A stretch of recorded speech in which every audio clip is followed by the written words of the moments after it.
வரும். தென் அதான் வெளியில அப்ராஜிதா கால் பண்ணிருப்பா. ஸோ நீங்கள் கொஞ்சம் வெளியே வர முடியுமா அப்படின்ட்டு அப்ராஜிதா கேட்பா. நான் உங்கள் வீட்டுக்கு வெளியில தான் இருக்கேன், வெயிட் பண்ணிட்டு இருக்கேன் அப்படின்னு. வந்து சுதா கிட்ட அம்மா நான் இப்போ வந்துடுறேன் அப்படின்னு சொல்லிட்டு ஃபோனில் அப்ராஜிதா கிட்ட நீ இங்கேயா இங்கே எப்படியா அப்படின்னு சொல்லிட்டு கேட்டுட்டு வெளில போவான். அப்போ வெளில வந்தோடனே அப்ராஜிதா வந்து இது உங்களுக்கு அப்படின்னு சொல்லிட்டு அந்த பாக்ஸ் வந்து கொடுப்பா. இது ஹெவியாக இருக்கே அப்படின்னு சொல்லிட்டு இது என்னது அப்படின்ட்டு பார்க்கும்போது அப்ராஜிதா வந்து ஹல்வா அப்படின்னு சொல்லுவா. ஹல்வாவா அப்படின்ட்டு கேட்பான். அப்புறம் அது வந்து என்னன்னா நம்ம கஷ்டப்படி நம்ம ஒரு எம்டி டப்பா வந்து அப்படியே திருப்பி கொடுக்கக்கூடாது. பிகாஸ் லாஸ்ட் எபிசோடில் ஹீரோ வந்து ரப்ரி கொடுத்துருப்பான்ல ஸ்வீட்டு, அந்த டப்பா தான் இவ கொண்டு வந்திருக்கா. இந்த மாதிரி கஷ்டப்படி நம்ம எம்டி டப்பா திருப்பி கொடுக்கக்கூடாது. அண்ட் அன்னைக்கு வந்து எப்படின்னா அம்மாவும் உங்களை ரொம்ப திட்டாங்க. ஸோ அதனால தான் நீங்கள் கொஞ்சம் மூட் ஆஃப்ல இருப்பீங்கன்னு சொல்லிட்டு சந்தோஷப்பட்டுலான்னு பார்த்தேன். ஹீரோ வந்து கரெக்டு திருப்பி தரக்கூடாது, குட் ஐடியா அப்படின்னு சொல்லிட்டு என்ன ஒரு ஸ்மெல், நீ செஞ்சது கண்டிப்பாக டேஸ்ட்டாக தான் இருக்கும், ஃபேண்டாஸ்டிக்காக தான் இருக்கும் அப்படின்னு சொல்லிட்டு இருப்பான்.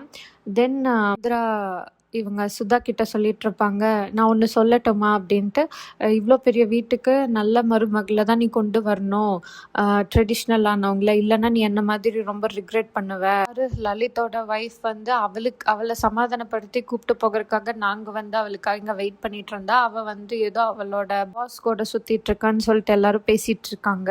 நல்லா ரிச்சான ஆள் அவன், ஆனால் அவன் யாருன்னு தான் தெரியல அப்படின்னு சொல்லிட்டு ரக்ஷித்தை பற்றி ரக்ஷித்தோட அம்மா கிட்டேயே சொல்லிட்டு இருக்காங்க. அதுதான் ஃபன்னு. இல்லையே அப்ராஜிதா ரக்ஷித் கிட்ட சொல்லிட்டு இருப்பா, இந்த மாதிரி நீங்கள் மட்டும் தனியாக சாப்பிடாதீங்க ஸ்வீட்டை, எல்லாருக்கும் கொடுங்க, ஆன்ட்டிக்கும் கொடுங்க, அப்புறம் ரப்டி ஸ்வீட் ரொம்ப நல்லா இருந்துச்சுன்னு சொல்லிட்டு அவங்க கிட்ட சொல்லிடுங்க அப்படின்ட்டு அப்ராஜிதா சொல்ல. அதுக்கு ரக்ஷித் வந்து பாஸ் யாரு, நீயா நானா, நீயே வந்து உள்ள இந்த ஸ்வீட்டை கொடுவா அப்படின்னு சொல்லிட்டு கூப்பிடுவான் ரக்ஷித்து. அப்புறம் அப்ராஜிதா சொல்லுவா, இல்லை நான் இன்னொரு நாள் வரேன், ஆக்சுவலாக எனக்கு லாயர் வர பார்க்கணும், லாயர் இன்னைக்கு வராரு, நாளைக்கு டிவோர்ஸோட ஃபர்ஸ்ட் ஹியரிங் இல்லை, ஸோ ப்ரிப்பேர் ஆகணும் அப்படின்ட்டு அவ சொல்லுவா. ஹியரிங்னு சொல்கிறல்ல, ஸோ உள்ளவா உனக்கு ஸ்பெஷல் பிளெஸ்ஸிங் வாங்கித்தரேன். இங்கே சிவன் இருக்காரு, அவர் வந்து கணேஷ்ஜியோட சீனியர் இவர் தான். ஸோ இவர்கிட்ட என்ன ப்ரேயர் பண்ணாலும் சீக்கிரமாக அது அக்செப்ட் ஆகிடும், ஸோ வா போகலாம் அப்படின்ட்டு ரக்ஷித் உள்ள கூப்பிடுவான். வந்து என்ன உள்ள என்டர் ஆகும்போது மேலே வந்து மாலை கட்டியிருப்பாங்க. ஸோ அது அப்படியே அவங்க 2 பேர்த்து மேலேயும் வந்து விழும். ஹீரோயின் ஆக்சுவலி ரக்ஷித் இதுக்கு ஃபர்ஸ்ட் டைம் போகிறா, கரெக்டாக மாலையும் வந்து விழும். அப்புறம் ரக்ஷித் வந்து அப்படியே பார்த்துட்டு இருப்பான். உள்ளே போயிட்டு சிவன் பார்வதி கிட்ட ப்ரே பண்ண ஆரம்பிச்சிருவாங்க. அப்ராஜிதா ப்ரே பண்ணுவா, இந்த மாதிரி இந்த ஹியரிங்கில் மட்டும் இல்லை நிறைய பேர்த்தோட லைஃப் கனெக்ட் ஆகிருக்கு, நான் என்ன நினைக்கிறேன்னா யாரோட மனசும் கஷ்டப்படக்கூடாது, இந்த டிவோர்ஸ் கொஞ்சம் ஈஸியாக கிடச்சிடணும், ரொம்ப சண்டை போராட்டம் அந்த மாதிரிலாம் இல்லாமல் கொஞ்சம் சிம்பிளாக ஈஸியாக முடிஞ்சிடணும் அப்படின்னு சொல்லிட்டு ப்ரே பண்ணிகிட்ருப்பா.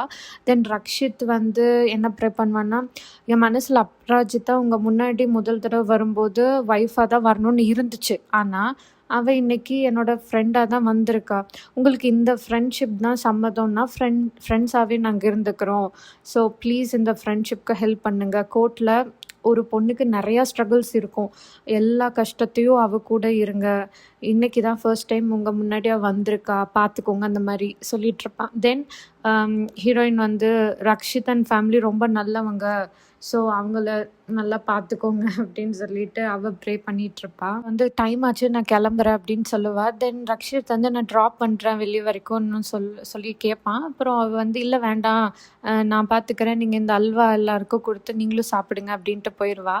ஸோ இவங்க 2 பேர் பேசிகிட்டு இருக்கும்போது இங்கே வந்து சந்திரா பார்த்துட்டு உங்கள் பையன் யார் கூட பேசிகிட்டு இருக்கான் அப்படின்னு சொல்லிட்டு சொல்லுவாங்க, ஏதோ பொண்ணு கூட பேசிகிட்டு இருக்கான் அப்படின்ட்டு. சுதா வந்து இல்லையே அப்படி யாரும் தெரியலையே, அவன் ஃபோன் தான் பேசிகிட்டு இருப்பான் அப்படின்வாங்க.